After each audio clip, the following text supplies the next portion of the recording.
But first up, a horrible story to talk about. Yet another example, Susie, of anti-Semitism in Australia. Just this sickening firebomb attack of a childcare centre. A childcare centre. No wonder the country is outraged. But I've just been disgusted by, for so long now, the lack of action from state and federal governments. Your thoughts?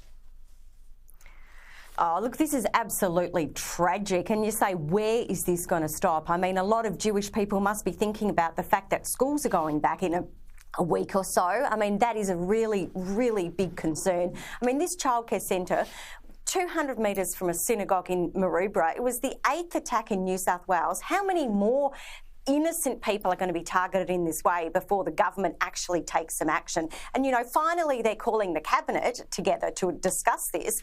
You know, are we going to see any changes in terms of tougher talk, tougher sentences, you know, real action in terms of more finances put towards this? I mean, it is absolutely unacceptable.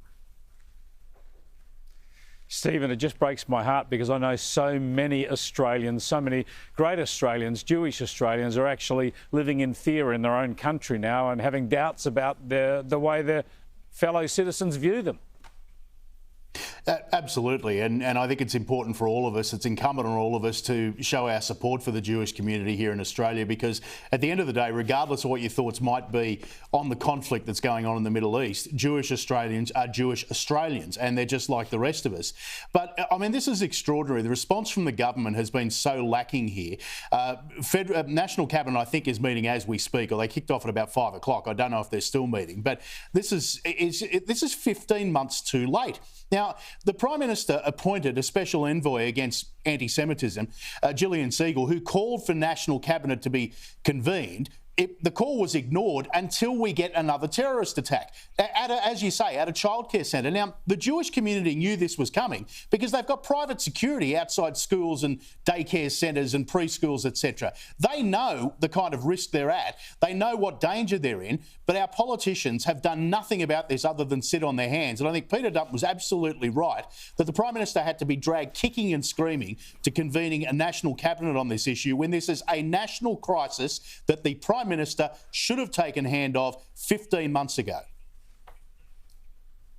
This issue is so far beyond partisan politics. I just think Anthony Albanese has completely failed the country on this issue. And on this issue alone, he deserves to disappear into opposition. It is just tragic the way that he has undermined social cohesion and public safety in this country on this important issue. Let's lift the tone a little bit and have a look at what's been happening in this town, the capital of the world at the moment. They often think they are the capital of the world all the time, Washington, D.C., the inauguration events and the action. It's just not been all the pomp and circumstance and all the razzmatazz today. There's been so much action from Donald Trump. Yesterday, I keep thinking it's today. That was yesterday. It's 2 o'clock in the morning. We're into Tuesday now. We're catching up with you. Here's some of what Donald Trump had to say in his major inauguration speech. Those who wish to stop our cause have tried to take my freedom and indeed to take my life. Just a few months ago in a beautiful Pennsylvania field, an assassin's bullet ripped through my ear. But I felt then, and believe even more so now, that my life was saved for a reason. I was saved by God to make America great again.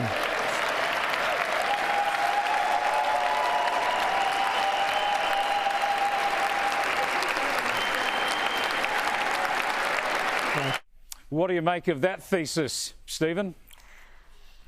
Well, look, I think, as somebody that is a person of faith, you know, I think there's probably some divine intervention there. But I think the important thing that came out of the inauguration speech for me is the fact that Donald Trump was prepared to stand up and say things that politicians in the West have been afraid to say for 20 years. I mean, when he talks about a revolution of common sense, let's hope that that infects Australia as well, because we are sorely lacking in common sense in government these days. But even the fact that he comes out and says, you know, it is going to be an official policy of the American government that there are only two genders, male and female. I mean, it's extraordinary that you've got to legislate common sense to that level. But this is something that politicians in Australia would have been afraid to say. And hopefully now we'll see our own politicians stand up and follow Donald Trump's lead.